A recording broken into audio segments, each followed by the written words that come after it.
All right, thank you all for coming tonight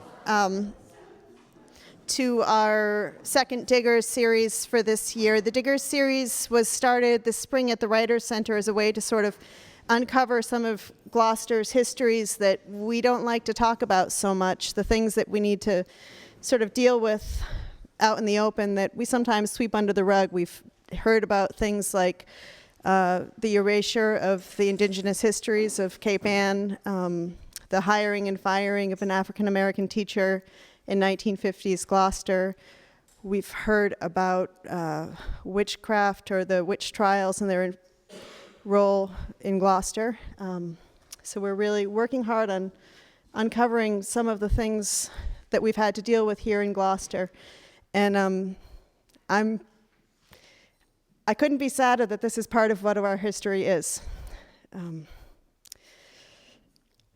I've known Gregor for about as long as I can remember, Gregor Gibson. My first job was putting stickers on 10 Pound Island Book Company mailings when I was a little kid. Grew up across the street from his family. And for all of us, life changed on December 14th, 1992, when Gregor and Anne Marie's son, Galen Gibson, was killed at Simon's Rock College in a shooting rampage. But life didn't change for us half as much as it did for Anne Marie and Gregor and for their family. In the years following Galen's death, Gregor went on a walkabout to try to figure out just how Wayne Lowe had gotten the gun that killed his son, how this was possible. And the result was the book Gone Boy, which in 1999 was one of Publishers Weekly's best books of the year.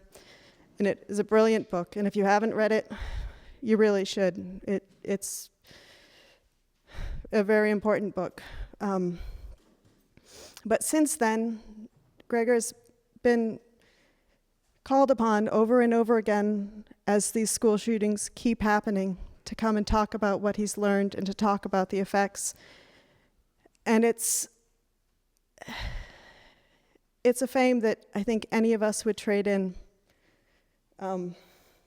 But I'm very honored to have him here to speak to us. I'm going to ask that we hold all questions and comments until the end of the talk. And I'd like to bring you both Gregor and John Rosenthal.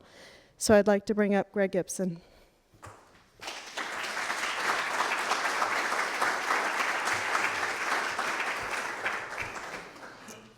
Thanks, Amanda. That was a really moving introduction, and there's a lot to be moved about and by, but I'm going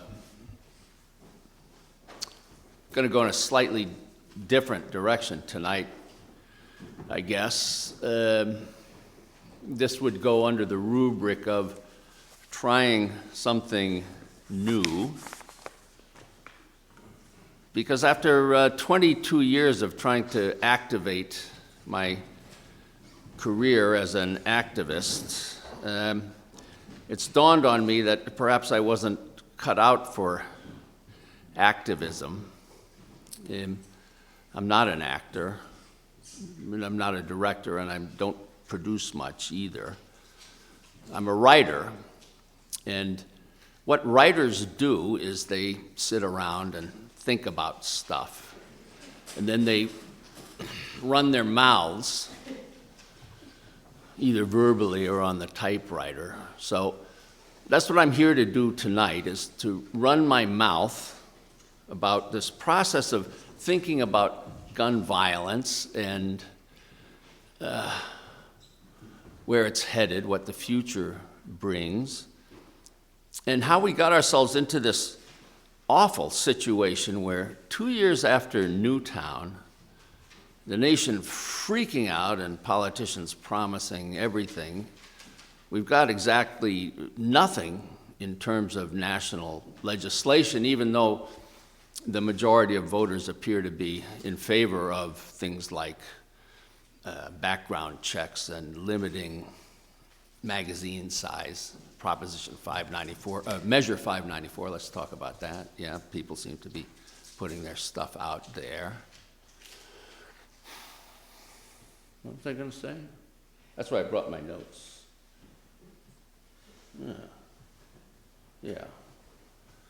Well, what it says here is, it makes me think we've got to start thinking about a new way of thinking about this situation,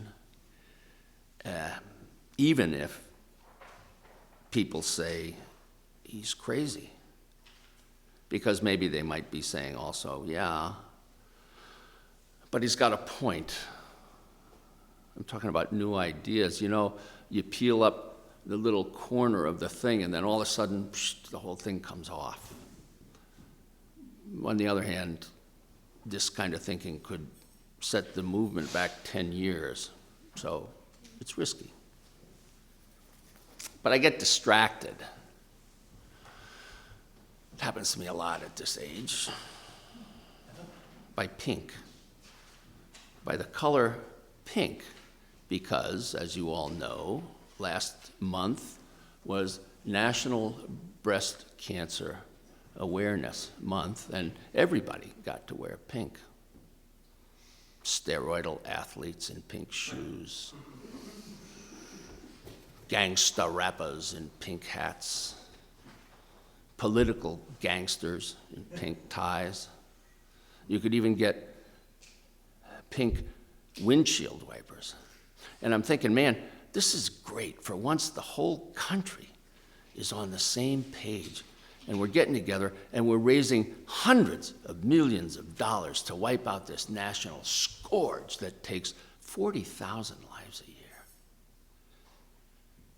And then I'm thinking, 40,000. Is that the number we got to hit to get things going? Because we're already at 32,000 a year gun deaths in America. So, you know, maybe we're getting close. Yeah, and then I'm thinking, no, it's really about pink.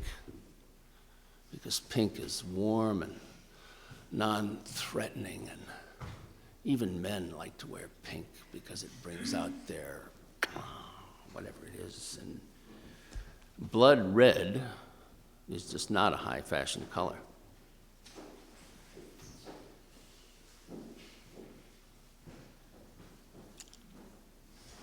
What happens next, we'll find out. I remember now. There's this whole thing about breast cancer awareness that gun violence doesn't have right now. It's like breast cancer awareness? Really? Is there anyone in America who's not aware of breast cancer? Who doesn't know someone who's been afflicted by this? Who doesn't know if they need to get information where they can go to get it? Pink is not about awareness. It's about affirming awareness. It's an affirmation, and that's where we all get behind it. And that's exactly the place that gun violence is not, because gun violence now is where cancer was a generation ago. You know, when my mother got her terminal diagnosis, they didn't even tell her because they thought it would upset her. I mean, there was a stigma to it. People didn't like to talk about it. And that's the way it is now, I think, at the deepest level with gun violence. Certainly, I've been experiencing this stigma for decades. People come up to you and their mouths are moving, but what their eyes are saying is, "You poor son of a bitch. I'm just glad it wasn't my kid."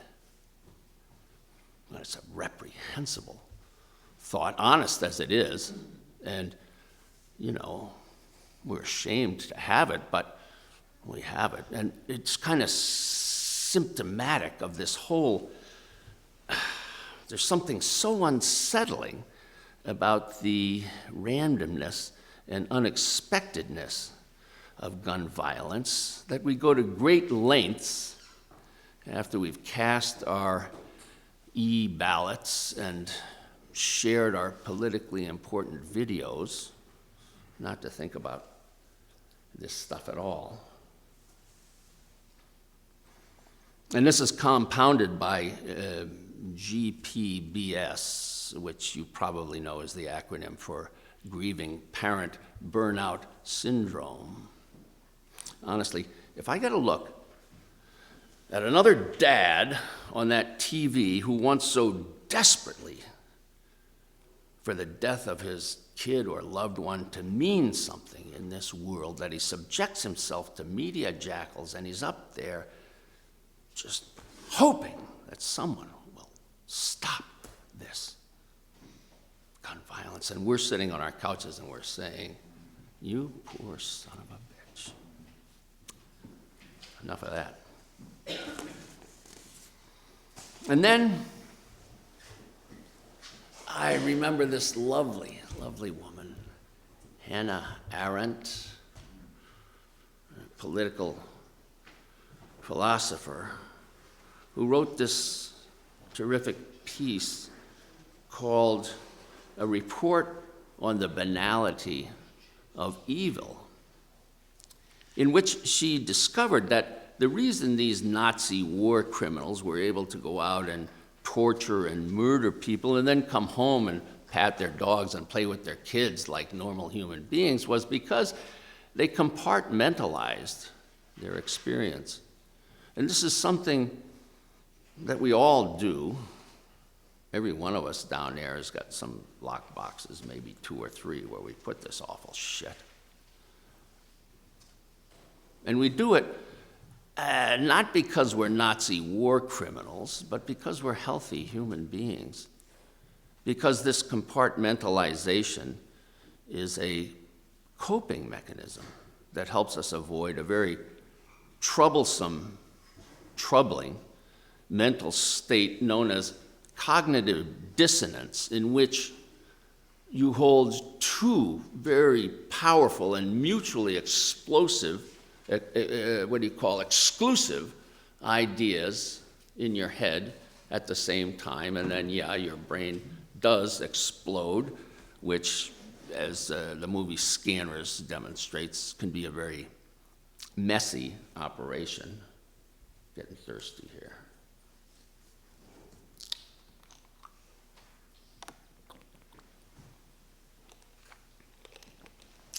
So we put these opposing ideas in their compartments, and all is well. In the case of gun violence, it might be something like, this gun violence is insupportable. It's tearing our country apart. I've got to do something about it, and I can't do anything about it. I'm just one person, and besides, the NRA controls everything, and maybe I better just watch the Real Housewives of New Jersey now. Well, the NRA spends about $3.5 million a year lobbying Congress people regarding gun legislation, which is a lot of money. But there's like 535 Congress people, and if you subtract the lily-livered liberals who fail the NRA report card, you've still got about 335 pals in line for that $3.5 million, which comes out to about $10,000 a piece, maybe 8 if you subtract for leakage.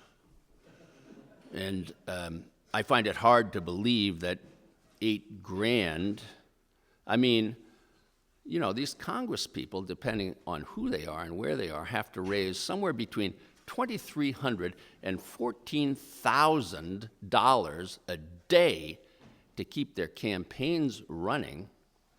So are you going to tell me that $8,000 is like why this gun thing didn't go down in April? I don't know. In the bigger picture, yeah, it's true. The NRA spends about $35 million a year on what the Washington Post refers to as advocacy. But $35 million, that buys you what? An hour or 2 of primetime national TV a year. put that in perspective, Obama spent $700 million publicizing the rollout of Obamacare, for all the good that did him. Excuse me, I'm going to get a drink and take a break. Turn my page. So it's not the NRA. It's us. We're the people who elect those cowards. And it's those boxes, those compartments. In fact, the way the NRA packages their message takes advantage of our cognitive dissonance problems, because they say it's not about death, it's about defending our freedoms and fighting for our rights as American citizens. And this is a very powerful and attractive message. Countries have been using it for millennia to get people to kill each other.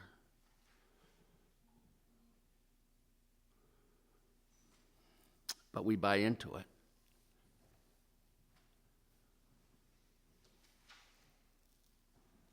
Because it's, I guess, better than thinking about dead babies.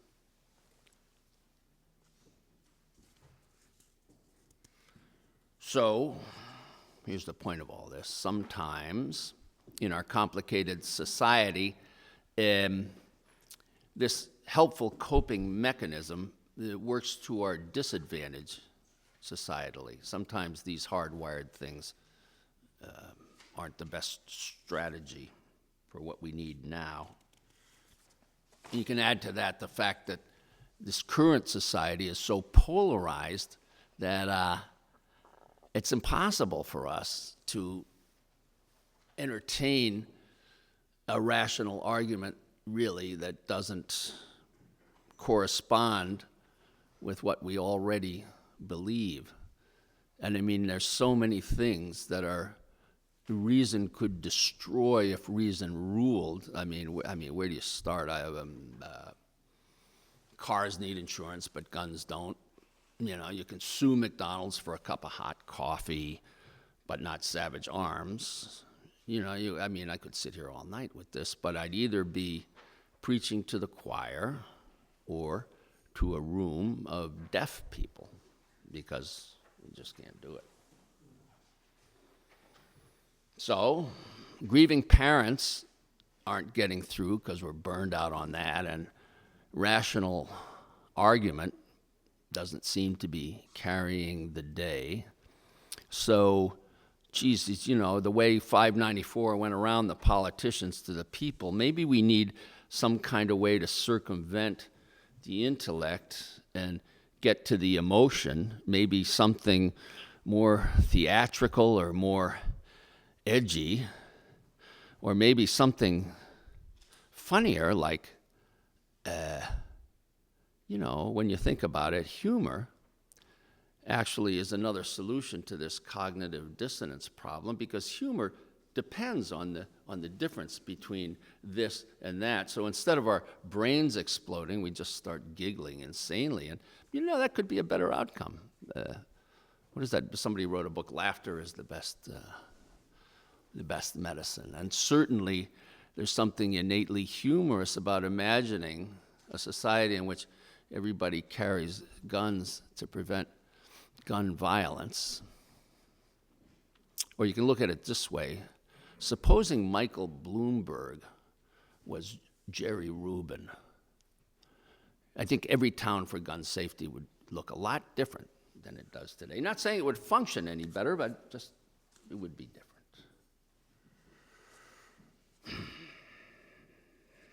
So, just at this moment, Jim Dowd, the presiding genius of the great Gloucester blog, The Clam, has this idea. He says, let's get Michael Moore and a camera crew and a truck, and we'll go around to schools and the offices of various politicians and deliver body bags so that the next time there's a mass shooting, they won't have to do last-minute shopping, because that's such a bitch.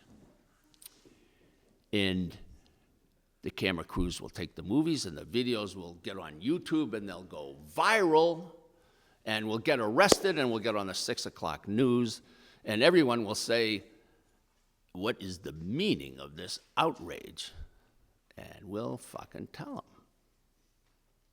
That sounds brilliant to me. And I get really excited, perhaps too excited, because I sense a commercial possibility here. I'm going to start a website. And on this website, I'm going to wholesale not only body bags, but everything you need, like, I don't know, cleaning supplies and protective clothing and stretchers. I mean, it just goes. And we're going to do community outreach, like target practice for the blind. I mean, why should a specially sighted person be deprived of his Second Amendment rights? It's just not fair. And I spent money. I went out and I fucking bought a domain name called Unexpected Us. And the reason it's unexpected is because,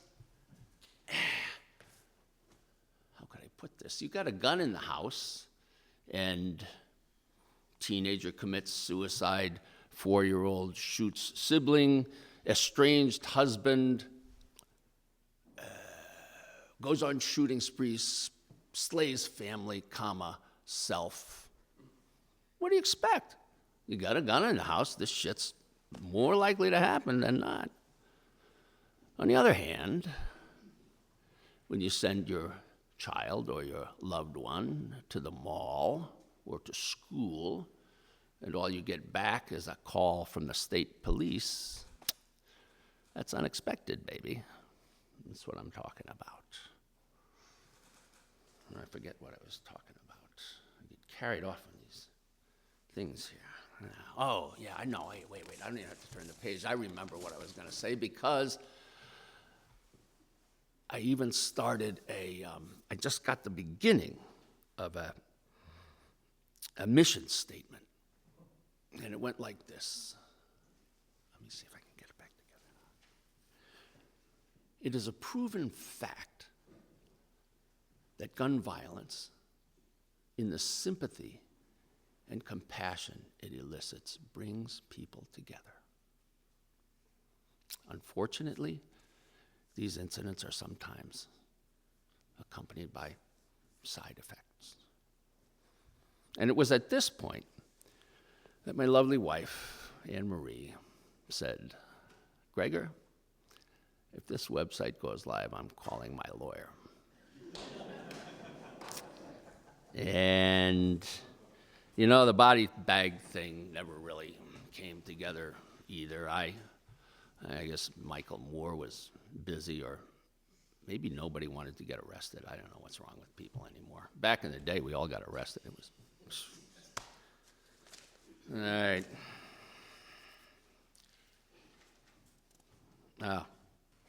Yeah. So then I was back where I started, which was, I don't know what, Pink, Hannah Arendt, women. And then Dorothy Nelson reminded me of something. I wrote it down here so I won't forget it. I want to get it right. What is the one demographic consistently in favor of stronger gun laws? Not gay people like you'd think maybe, or ghetto dwellers, or even disabled vets. It's women. Something like 65% of women, as opposed to 45% of men across the board, transcending party affiliation, gun ownership, or the stringency of the proposal. And then, of course, I think about Mothers Against Drunk Driving, and man, how they got that job done. They were MAD. And Gabby Giffords Americans for Responsible Solutions, and I want to read this again, quote it, who found that women of all socioeconomic groups were uniquely receptive to messages in favor of gun law reform.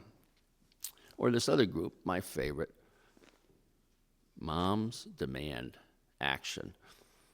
A little sort of splinter group, but built along the lines of Mothers Against Drunk Driving. And I joined Moms Demand Action.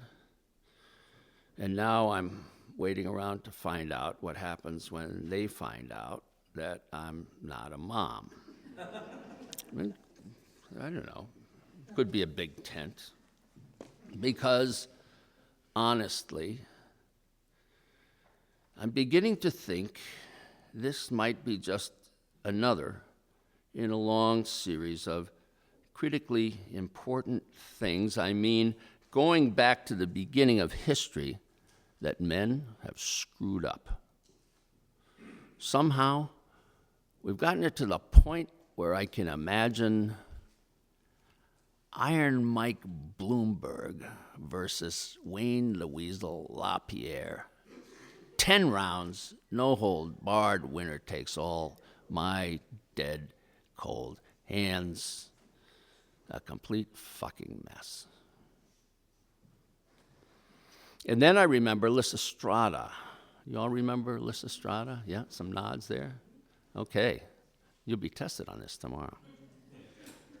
It's a play, a comedy by Aristophanes, and it's about these Athenian women who get so sick, so fed up with the waste, the death, and the depredation of the interminable Peloponnesian War that they decide to stop fucking their husbands and boyfriends.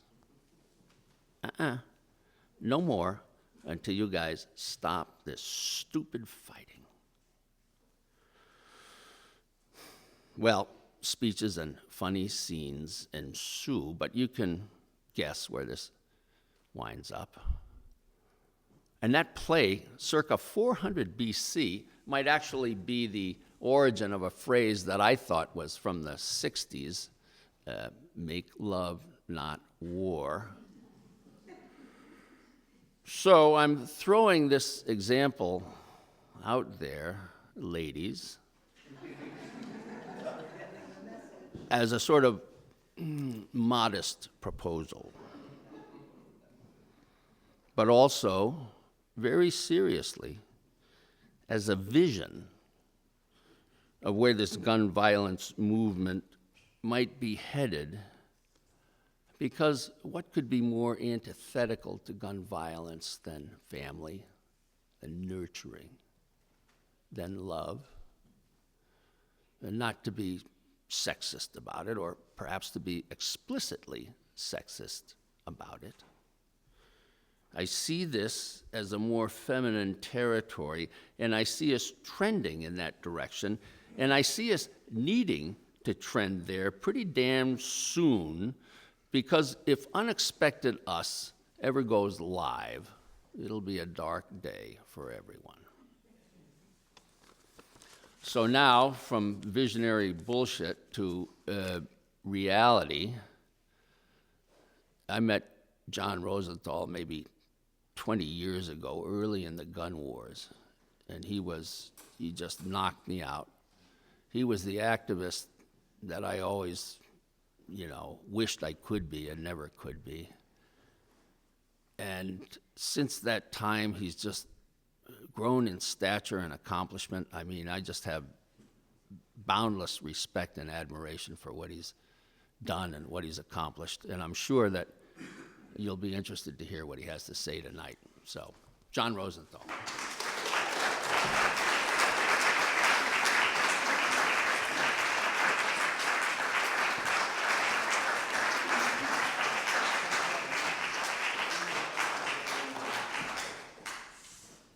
Yikes. That's a hard act to follow. But I'm home. I mean, I live here. Rocky Neck, and you guys are all I think almost everybody is a neighbor, so it's makes it easier, but it's so tough.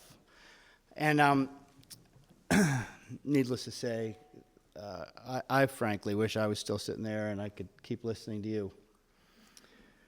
But so I'm going to do my best to try and keep it positive, because, you know, as Mo always tells me, I'm a total buzzkill and I could ruin any party. But you guys knew what you were coming to. You know, it's about gun violence. And you know, when I was thinking about tonight, and I generally never prepare, but I was thrilled to be invited by the Writers Center, and I just happened to be looking at a book of letters, and I came across this letter that author and essayist E.B. White wrote. You know, he wrote Charlotte's Web and Stuart Little and lots of amazing things. But he said, "Hope is the thing that is left to us in a bad time. Man's curiosity, his relentlessness, his inventiveness, his ingenuity have led him into deep trouble. We can only hope that these same traits will enable him to claw his way out. Hang on to your hat. Hang on to your hope. Tomorrow's another day." And another writer who inspired me, Bill Bryson, wrote once that if you're lucky enough to live to be 90, that's 780,000 hours. That's all you get. And what you do with those hours, who you connect with, is all you ever have. And in fact, it's really more than hours. I mean, all life is a series of moments. And so I've just not being able to reconcile why I was born so lucky, and with my last name not born in Nazi Germany in 1940, instead born in 56 to a loving family, and knowing that if I were born then and there, I'd never exist. So do something with my good fortune. I've never had the ability to tolerate injustice, whether it's social, environmental, or economic justice. So, I've been lucky enough to live well and have a good business, so I have been very active in trying to stop nuclear power and weapons, trying to reduce homelessness, and trying to reduce gun violence. And I got involved in gun violence because I was a gun owner, and I owned a building next to Fenway Park that had 250,000 people driving by it every day, and I learned that 15 kids under 19 died from firearms every single day. In 1995, 106 Americans every single day. And if you go back to 1970, that is more Americans killed from guns in the United States than all U.S. servicemen and women killed in all foreign wars combined. And so I set out I started this organization with one of my best buddies, Michael Kennedy, who was one of Bobby's sons. And we created Stop Handgun Violence, and we built that big billboard next to Fenway Park on the Mass Pike, and we put up 15 beautiful color photographs of kids killed by guns, and we said the cost of handguns keeps going up, 15 kids killed every day. And then we filed legislation, and the goal was to create a model. The more I learned about gun violence, the more I realized it had very little to do with guns. It had everything to do with really power, money, and using this sort of constitutional charade of unrestricted access to guns because of the Second Amendment, really, in order to use it as a wedge issue, to claim that Democrats were going to confiscate guns in order to put far right-wing Republicans in office. And then Democrats got so intimidated by that they stayed away from the issue, and now we have what we have, which is a completely unregulated industry. I mean, truth is stranger than fiction when it comes to guns. You can't believe it. And when I tell you some of these things, you're going to go, really? Well, then it's no surprise we have an epidemic of gun violence. It's virtually by design. But the good news is we set out to create a model in Massachusetts, and you live in the safest state in the nation when it comes to gun violence. You are more likely to live here, as one of our billboards said on the Mass Pike. And it's true. I mean, we have the most comprehensive gun laws in the nation, and we have the lowest firearm fatality rate per 100,000 population in the country. And it's simply because here in Massachusetts, we were able to change the debate and change laws and require accountability and responsibility on the part of gun owners to lock their guns unless they're in the direct control. Gun dealers have to operate out of a bona fide store, separate from car trunks and backpacks, which is perfectly legal across the country. Gun manufacturers have to build safety features into their product. We're the first state in the nation that required that. Unlike toy guns and teddy bears, where there are federal regulations for how they are made, like how the buttons are sewed on, how the eyes are sewed on, the little red dot at the end of a barrel, so that a police officer knows it's a toy. None of that exists outside of Massachusetts. And then we also have marketing standards for guns sold in this state. And we have tough sentencing if you use a gun in the commission of a crime. And all of that, so accountability and responsibility on the part of gun owners, dealers, manufacturers, and law enforcement. And guess what? It reduced gun violence by 30% since '94 when we started, and we have the lowest firearm fatality rate in the nation, and it's just no surprise. Gun laws work. It's the NRA's worst nightmare. It's the gun industry's worst nightmare, because all they're really interested in is selling their product, and there's a limited market for their product, so they know if they're going to continue to make profits. One, they sell an inherently dangerous product, so they're really subject to lawsuits, but President Bush and Congress solved that problem for them in 2008, gave them absolute immunity from lawsuits. You cannot sue the firearm industry.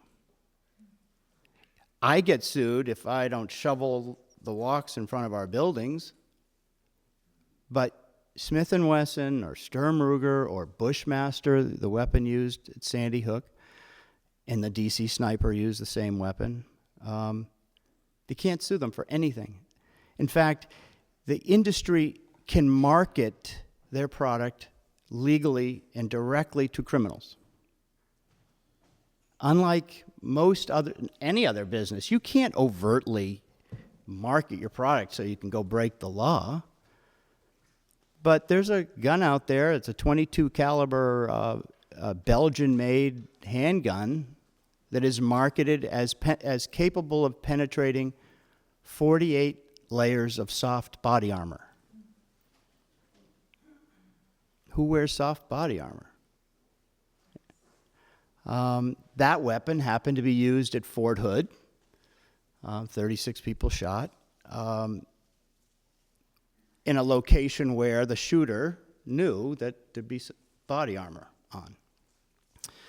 There's another weapon that David Koresh used out at Waco, Texas, to blow up an armored vehicle. This is a weapon. It's a Tennessee company, U.S. company, called Barrett. They make a sniper rifle it's a 50 caliber sniper rifle with a 2-mile range, and it's marketed as capable of taking down an aircraft, and they, in their brochure, tell you where to put the round.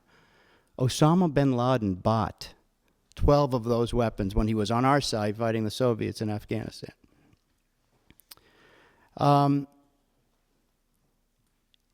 So, the sad thing is, it's gun violence by design. If Harvard Business School was to come up with a case study on how do you increase gun violence, you would simply do what Congress has done. There is no criminal background check requirement in the United States. there's no federal background check requirement for all gun sales.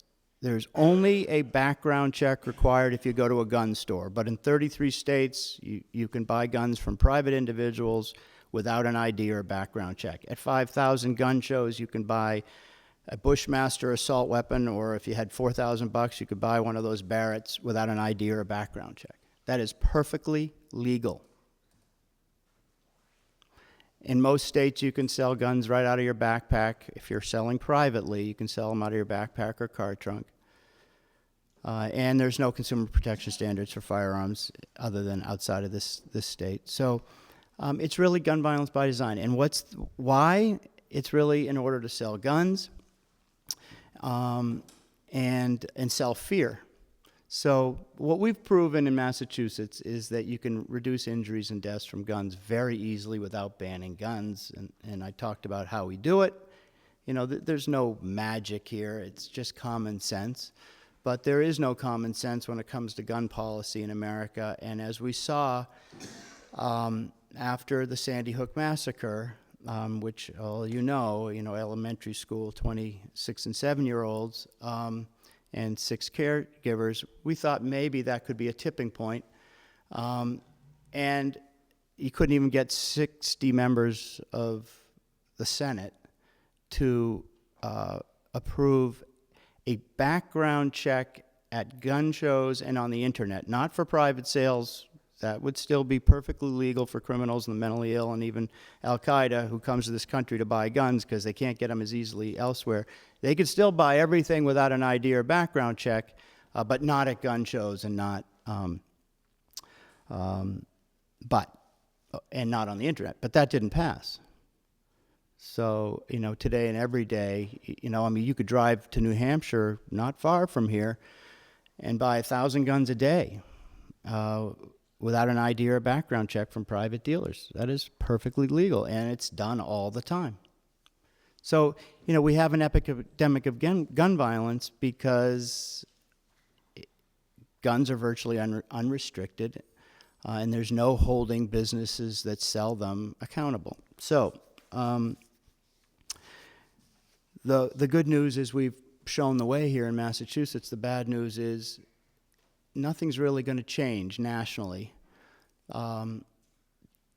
unless something, really more horrific than has happened happens. I mean, there have been 87 mass shootings at schools since Sandy Hook on December 14th, 2012.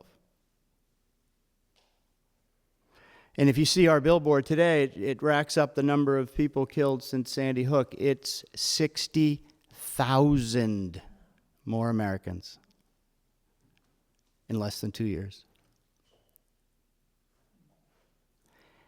And look at the hysteria over how many people haven't died from Ebola. 0 Americans? And we lose 32,000 a year. Look at the hysteria and look at the way our laws and our civil liberties changed after 9/11. I mean, that attack, it was, a horror show, obviously. Close to 3,500 Americans killed. That is a month and a half of gun violence. So as Gregor said, I mean, look, I don't begrudge the NRA because they're a business and, they're all about selling fear and they're super extreme right wing and they're perfectly happy to see the dynamic in our poorest neighborhoods where it's virtually impossible to get a job, especially if you're non-white and poor, but you can access a firearm within minutes without an ID or a background check. And they are perfectly happy to see black kids killing black kids. It's, the dirty little secret is of the 3,042 kids killed every year from firearms. These are, under 20 years old. You could fill Fenway Park 3 times over with the 110,000 kids under 20 years old killed by firearms over the last 30 years, and half of those kids would be white. Suburban and rural kids. and the other half would be urban kids who you hear about, but no one seems to really care about, other than their moms.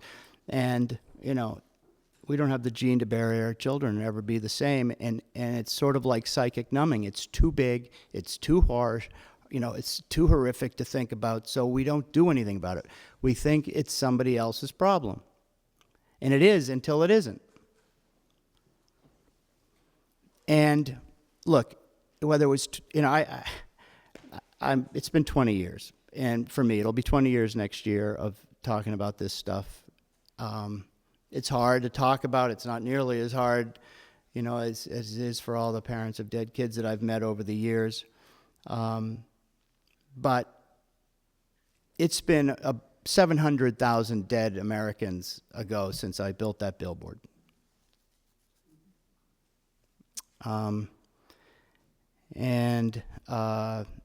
Look, whether it's 20 elementary school kids or 71 people in a movie theater, including, a 3.5-month-old, a 6-year-old, Iraq and Afghanistan veterans who survived wars and died in a movie theater watching Batman, with an AR-15, by the way, made in Massachusetts. It was a Smith & Wesson AR-15 that was used in Aurora. It was a Bushmaster AR-15 used in Newtown. And the New Hampshire State Police Association actually raffled one of those off after the Newtown massacre because they were so popular. I mean, it's what we're up against. So it is the epitome of a dysfunctional government policy. It's the epitome of a dysfunctional electorate. It's an epitome. I mean, it's really the epitome of how we are losing our democracy. And I mean, you're obviously preaching to the choir tonight. It's great that you came out. I would say that that for anyone that wants to, you can wear a little button, a little lapel pin. These are after the next to the word balance, which I think is probably the most important word, and we know balance, right? We live in an amazing place, and we connect with amazing people, and it's not a foreign word. I think maybe next to that, it's connecting and community, and boy, are we lucky where we live. So Henry, for instance, who invited us here tonight, is friends with one of my very best friends, who I introduced to a woman who now they both live in Gloucester, and she used to be the original executive director of Stop Handgun Violence, and she's coming back. And so Stop Handgun Violence is simply a vehicle for people to plug into the solution of gun violence. And after the Newtown massacre, some artists, including Matt Lindley, who's friends with Henry and myself, put up 20 little hands on our billboard, beautiful color, primary color hands, representing the 20 kids killed at Newtown and Sandy Hook. And so, you can wear one of these honoring the victims of gun violence. You can make a donation. The world keeps getting smaller and closer, and now Jim Dowd is working with Stop Handgun Violence, doing blogs and tweets and doing what he does, which I love, with KT. So the world just keeps getting smaller, and we're so lucky to live where we live and connect with who we connect with. And look, folks, whether it's here or another state, it's coming, and it's going to be far worse than anything we've ever experienced. And I got in deep trouble on MSNBC recently, where I was asked after a massacre, I think it was the Navy Yard massacre when 20 people were shot and 12 killed. And I was asked, was this finally it? And I said, 20? No. I mean, I said, and this is where it got me into trouble. I said, maybe if 20 members of Congress were killed in their seats instead of 26 and 7-year-olds in theirs, or 20 people at the Navy Yard, maybe, but that's questionable. Leon Uris, in his last book called God in Ruins, and one of my favorite authors. This was like 20 years ago. The whole premise of the book was that a half Catholic, half Jewish guy gets ushered into the White House on a gun control platform after 400 kids. This is 20 years ago. 400 kids were wiped out by the survivalist group in the West. I don't know what it's going to take, but it's the best we can do is try and do everything we can to prevent it, and that's why you're here listening. What you can do today, as parents, and grandparents, is before kids go play anywhere, before people you love play anywhere, especially kids and boys in particular, ask at that house, is there a gun in the home and how is it stored? 3 to 5 kids will die like that today. One of our billboards, you might have remembered, bullets leave holes. When we cut out this little friend of mine's son who, just playing on Christmas Eve, his buddy pulls out a gun, they pull the magazine out of the handle of the gun, think it's unloaded, and there's a bullet in the chamber. I mean, that happens. Those kinds of accidents happen all the time. So you can always ask, and then you could sign up on our, at stophandgunviolence.org, and you can just help. It'll feel good. I mean, as we all know, the more you give, the more you get. And the more you have, the more you better give, or you just get crazy like a lot of people who have too much and are miserable. So, Massachusetts is the model, and so you can also let our electeds know. I mean, we just passed in July, thanks to Speaker Robert DeLeo, we just passed the strongest gun law in the nation. We filled loopholes, and it was really the education of Bob DeLeo. He had no idea what he was getting into when he sat down with me. But I'll tell you, the first thing he did was before I even sat down in his office, he said 49,640. And that was the number of Americans killed by gun violence since Sandy Hook that day on our billboard. So, if you're wondering, what can you do? You don't have to own a big billboard, but, maybe just wearing a little billboard can help, and having the conversation. And you can certainly save your own kids' lives. I mean, there's a gun in 15 to 20% of homes in this state. There are guns in 40% of homes around the country. So most of those guns are probably locked, but millions are not. So, from that to plugging in. And it's, I had lunch with Elizabeth Warren, who was actually wearing one of our pins today. And it's not going to get easier over the next few years, folks. As bad as it's been with Harry Reid, it's going to be worse with Mitch McConnell and now with, the House and the Senate. The good news there is nothing more Congress can do to deregulate guns. So, I mean, I would worry a lot about, the climate change deniers, because they're going to be running they're going to be running, the Energy Department or the committees and all that. But, I could digress. But